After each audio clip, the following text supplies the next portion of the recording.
This camera does a lot of wobbling on that mount there. Maybe that mount's not quite strong enough to hold that much camera. That's okay. Hey everybody. We're at the end of it now. It's a cloudy day. Pretty overcast.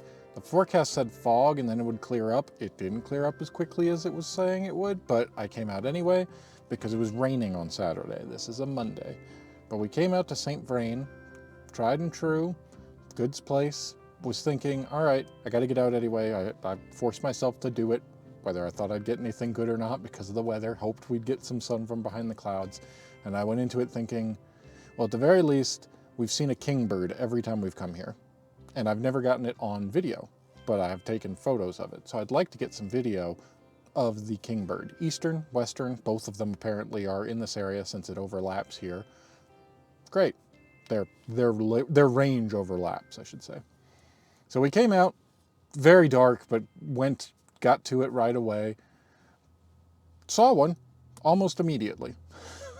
Saw a kingbird for just a second, but I did see one. Very dark, have no idea if that footage is going to look good at all. It looked okay on the camera, but we'll see when we actually get back for editing how it'll turn out. But we did see a kingbird for just a second. I'd like to see more of a kingbird in the future, but for now, that'll do. Continued along for a bit, went, as we know from this place, it's kind of between two highways, so it's not like we're going to get fantastic audio anyway. There's going to be a lot of road noise. Continued along for a bit, went towards the creek. Happened to be standing there at the creek and going, well, maybe I could see something, and I see a branch right above the water, dead tree has fallen, and it's a perfect perch for kingfishers. And as a matter of fact, I did see a kingfisher up in the sky flying over for a minute, but didn't happen to be on that branch where I go, that would be a good spot for a kingfisher to sit and watch for the water and see about jumping down to get a fish, but not the kingfisher. But we are standing there for a while, and surprise, turkeys. I don't know what came through on here. I was surprised. I didn't realize that where I was standing, facing one direction, kind of off to the side, was just a flock of wild turkeys.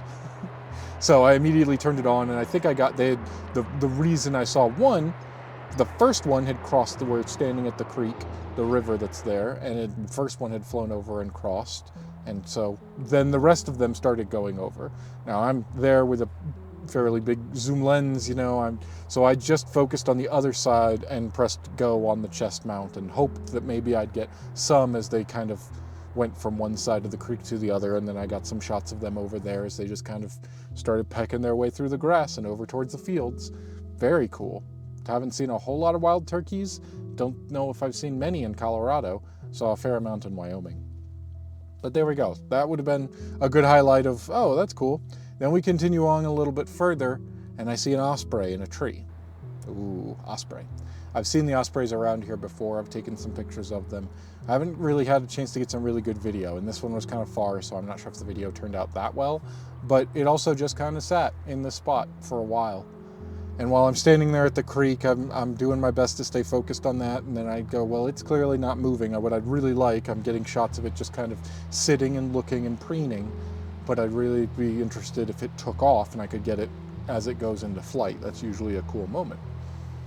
And I get distracted for a moment, and I look down at the along the bank, and there's just a bunch of swallows. So I move the camera. I'm like, I can take a minute and just get one shot here of a bunch of swallows right there. It's several of them sitting, and I think there were ones that were bringing them food even. So maybe they were young and they were continuing to be fed by their parents who were better at swooping, catching insects, and then bringing it to them like they would at the nest, even though these ones are out there. Just to jump in here real quick to talk a little bit more about these swallows. I've been reading a bird book and trying to learn about the habits and behavior of birds in general, and the chapter on swallows, I got confused with a different chapter where there's another type of bird that continues to feed their young for an unusual amount of time, but not swallows. Swallows weren't mentioned in that way. They just feed them until they learn how to catch insects on their own in a technique called hawking, where they sit on a branch, fly out, grab one, and come right back. That's what the parent is doing here for these children. And there is a difference. It's very quick. It's hard to see. But the parent that's coming that clearly has an insect of some kind is much smaller because they've spent all of their time over the last few months since hatching these young catching birds. They will feed their young up to 400 times a day. And so, these young that are there are much more fluffy and big and round and fattened up to survive the coming winter. Another interesting point here is that we actually see two different kinds of swallows in this one shot. The majority of them here are the cliff swallow, which is one that we have seen before. We actually managed to find them with their nests built on a cliff a couple years ago. That video is on the channel. Check it out, it's awesome. They were coming in and out. We got some slow motion footage, but that's what we have here. A majority of them, the cliff swallow. There is another kind, the barn swallow, that we haven't yet seen, but it's got a much more severely forked tail.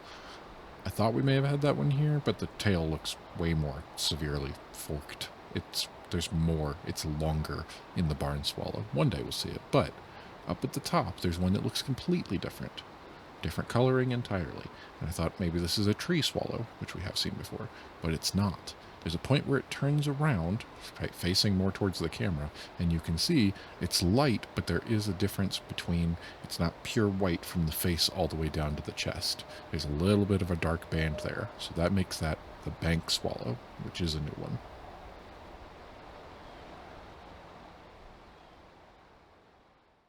So there was that. And during that time, the osprey took off. All right, well, reframe, keep an eye out, just look around. Osprey comes back like 20 minutes later, and then begins the wait. Now I'm determined. Now I've gotten a second chance.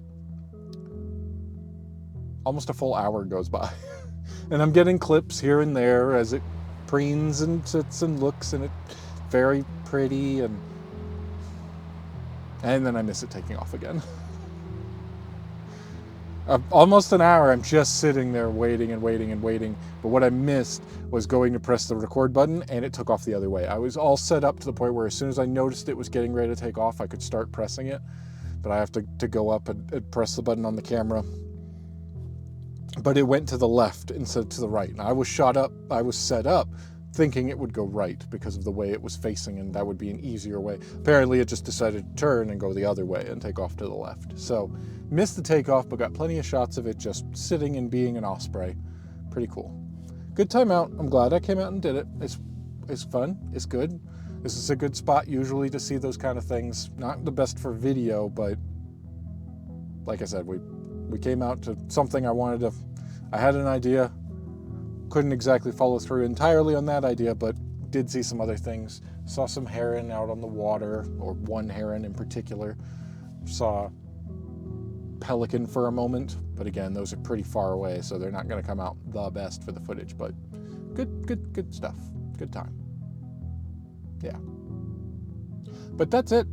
We did that, and then I tried to get some B-roll of the different places of where I kind of stopped along the way, so you could also see and get a wide-angle shot of a bit. So that'll be interspersed here throughout all the wildlife footage as well. I've kind of gotten used to doing a wide and then a little closer, so you kind of get the full scope of exactly where it is and what I'm looking at. And at least this time, I remembered to charge all the batteries. Didn't have any battery issues today like we did last time.